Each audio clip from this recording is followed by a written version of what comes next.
I want to express gratitude and recognition to the Vatican for their support, and particularly Pope Francis himself,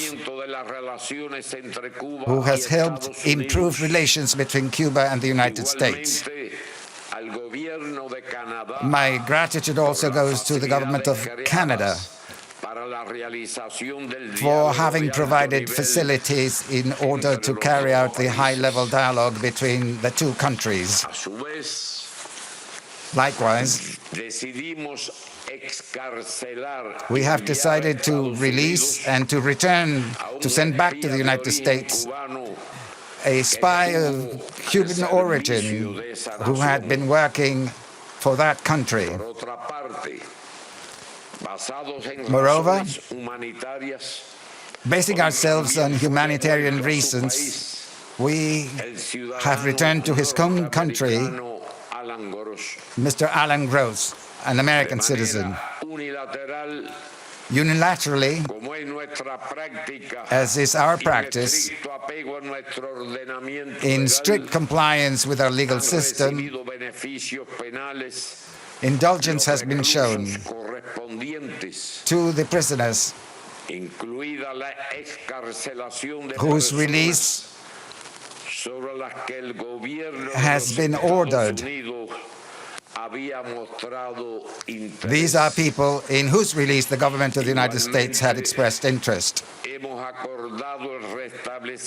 We have also agreed to re-establish diplomatic relations. Now, this does not mean that the main issues have been overcome.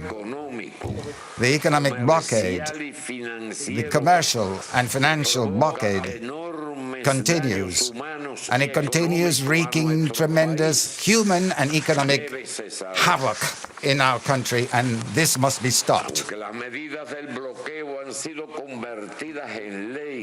Even though this blockade has been transformed into a law, the President of the United States can always modify the implementation of that law, resorting to his own executive powers.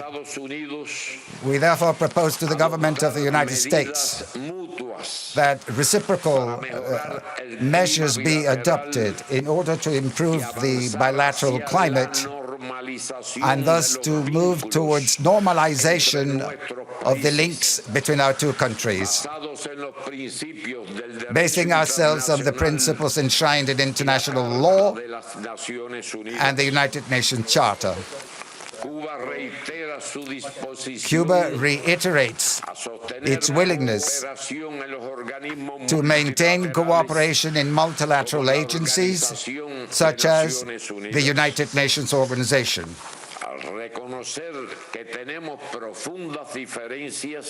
We do recognize there are still profound differences, particularly as regards national sovereignty, democracy, human rights, and domestic policy. But we nonetheless reassert our willingness to engage in a dialogue on all of these issues.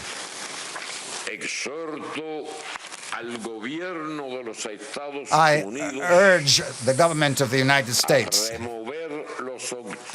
to remove all the obstacles that impede or obstruct the links between our two peoples, families, and citizens of both countries,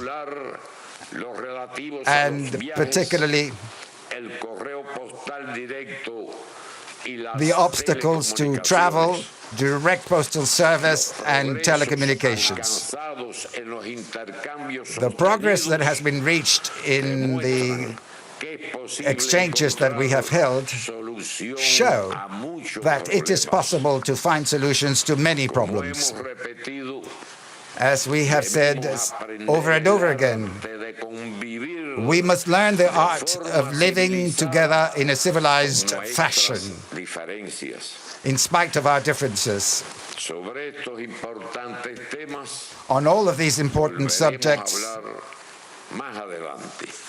I will give you more information later. Thank you very much for your attention.